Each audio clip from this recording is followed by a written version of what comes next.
Kamusta? Sarap. Yung beef soup, kamusta? Manghang. Pero masarap naman. Oh. Ayan, ano yan? Noodles. Kaya nga parang labong. Hindi ko rin alam kanina to. Fish cake, papaya salad, solid din, tsaka yung grilled pork.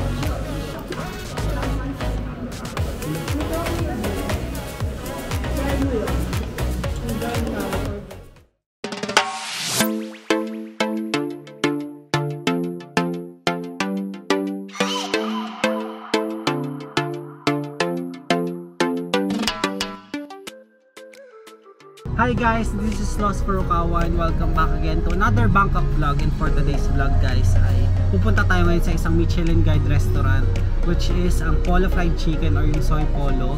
So Michelin Guide restaurant siya guys, and first time to try ang Michelin Guide restaurant here in Bangkok, Thailand. So by the way guys, nag-check out na pala kami sa una naming hotel, sa Picnic Hotel Bangkok. So papunta na kami ngayon para mag-check-in sa Prince Palace. So excited na rin ako para mapuntahan yung hotel na yun and ma-tour kayo later doon. And guys, gusto ko lang pakita sa inyo muna yung aming van. Ayan, para siyang nasa beach guys, diba? Nagpabook kami ng van sa Picnic Hotel na mismo. So meron silang van, good for. So yun pala guys, wrong info pala yung kanina. Bale, hindi ko i-edit para alam nila na wrong info lang. So nalaglag na yung cellphone ko. So ito pala ay nabook lang sa friend ng isang ano ba tawag doon? So parang front desk officer.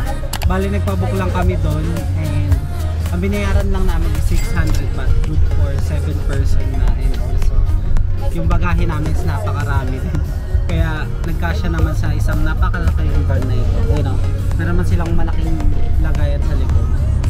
So by the way guys, bago pala natin i-continue itong vlog na ito, subscribe muna kayo sa channel ko. Tulungan nyo naman ako na ma-reach ang 10k subscribers para makapag-giveaway na tayo ng GoPro Hero camera. And para sa mga bago nga pala sa channel ko, ako nga pala isang travel vlogger and gumagawa ng mga travel guides, both local and international. Kaya sa mga hindi pa nakaka-subscribe, subscribe na.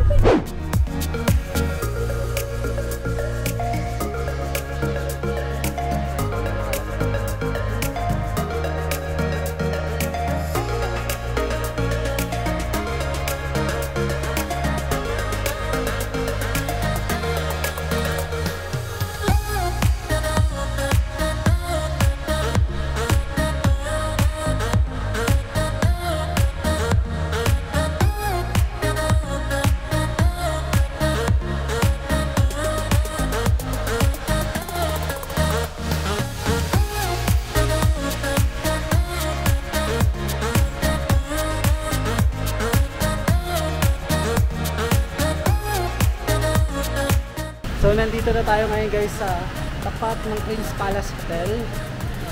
Ayan o. Mamaya itutur ko kayo dyan guys. Tignan nyo guys, so grabe yung kanilang entrance. Oh.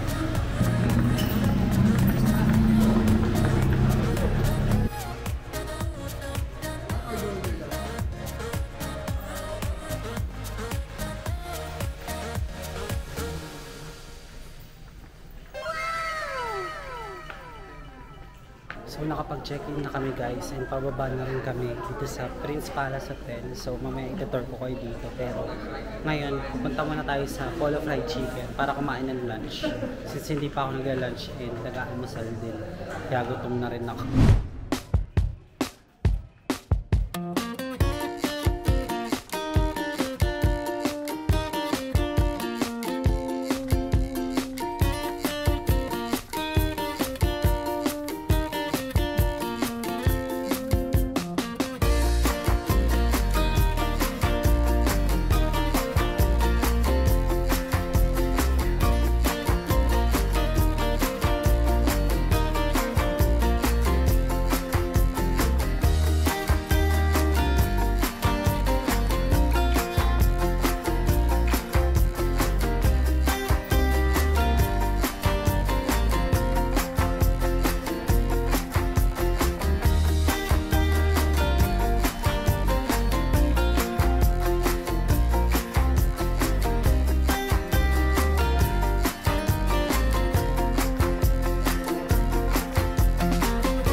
So nakababa na ako ngayon guys ng Bolt Taxi.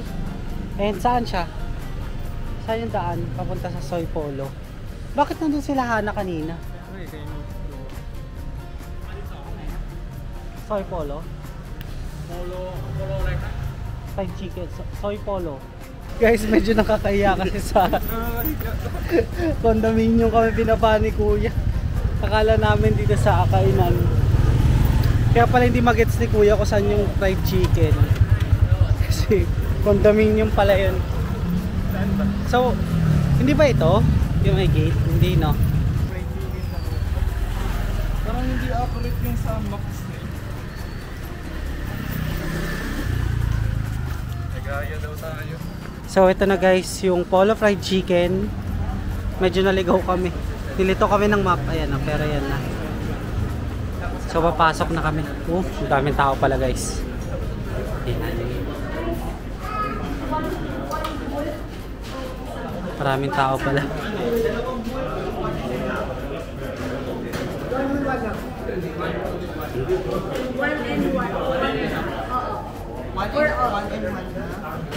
Mali daw eh. Sa condo kami binaba eh. Hindi. Kasi fried chicken lang sa please stop. Tapos hindi pala yung Kapon kap. So nandito na kami ngayon sa loob ng Polo Fried Chicken. And kung mapapansin nyo naman guys, medyo maraming kumakain. So isa nga pala ito sa mga Michelin Guide restaurant no, dito sa Bangkok, Thailand. So let's see, kasi first time ko rin makakain dito. So papakita ko sa inyo muna yung menu and also yung mga in-order ko, sasabihin ko na rin. So here's their menu. Ayan, mga chef recommended, mga deep fried. So kayo na lang basa guys, kasi medyo marami siya. Ayan, pakita ko lang din sa inyo yung kanilang menu. May papaya salad din sila. Yan. Tapos dito merong grilled. So ito, isa sa in-order natin. Ano dito yung in-order nyo? Yung whole?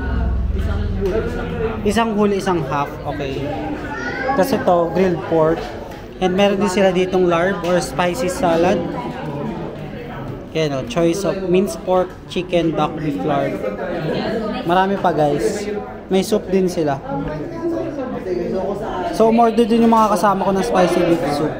May spicy salad din sila dito guys. So kayo na bahala pumili kapag nandito kayo sa Polo Fried Chicken. Ang dami nilang menu guys na may offer sa ating mga Pinoy.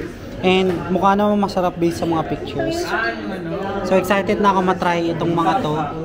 Mga pinag-order natin dito. Yan, may dessert sila guys and drinks. So umorder ako ng isang soft drink, 30. Ito, steamed rice, 15. Ayan, tapos ito yung mga contact details nila.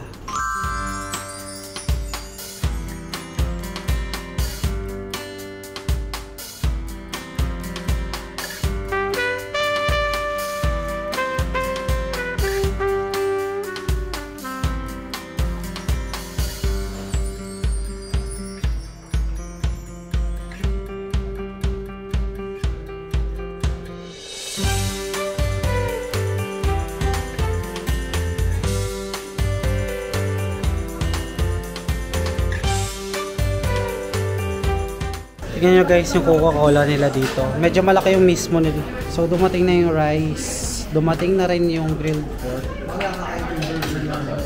Ayan no. Dumating na rin yung half tsaka whole chicken. Nakain na sila guys. Kailangan na rin natin kumain kasi gutom na rin tayo. Okay, okay. Kamusta? Sarap. Yung beef soup, kamusta? Manghang. Pero masarap naman. Ayan ano yan? Labong noodles. Kaya nga parang labong. Hindi ko rin alam kung kanina to. Papaya. Dito rin ito. Papaya. Try mga itong pork muna nila.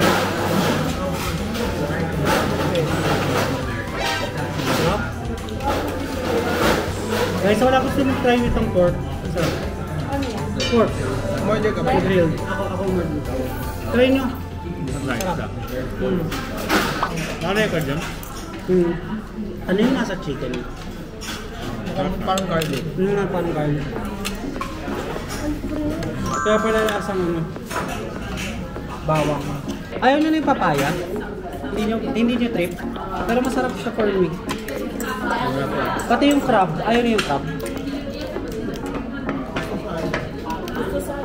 Masarap siya, masarap. Kahit pa paano. Actually, hindi ako mahilig kumain ng papaya, pero dito dahil masarap siya. Itong papaya salad para may pagtatamis siya eh.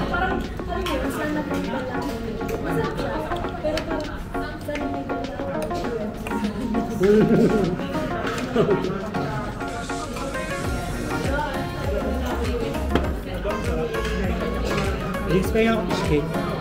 Sorry na. Ayan pala. Salamat. Tapos makikisaw-saw na rin sa mga ano niya. Post-out.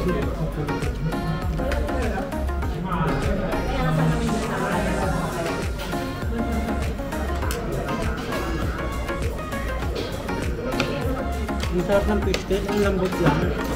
Para kang umungaya ng marshmallow. Diba? Sa fish cake. Guys, try nyo rin kung polo fried chicken dito sa Bangkok. Dapat hindi ito mawala sa itinerary nyo. Ang sarap ng chicken nila. Fish cake. Itong papaya salad, solid din. Tsaka yung grilled pork.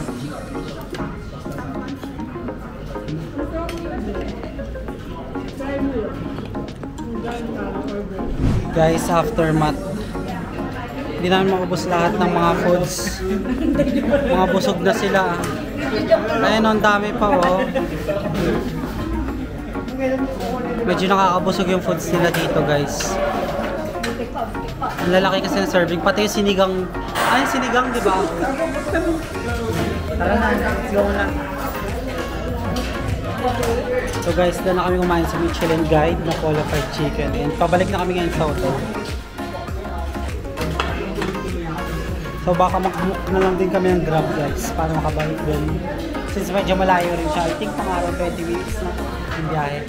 A few moments later. And finally guys, nakabalik na rin kami sa hotel. And mamaya itutour ko na kayo dito sa Prince Palace Hotel or dito sa second accommodation natin dito sa Bangkok, Thailand. So alam kong excited na kayo kasi nakita nyo naman guys yung mga clips ko na pinakita kanina.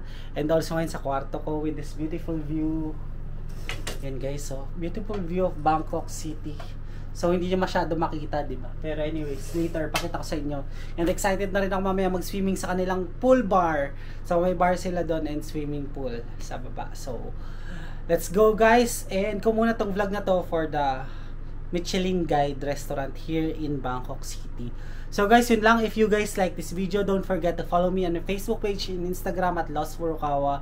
And if you want to do business or sponsorship with me, you can email me at lostfurukawa19@gmail.com. And guys, don't forget to hit like, subscribe, and notification bell para updated kayo sa mga bagong uploads ko.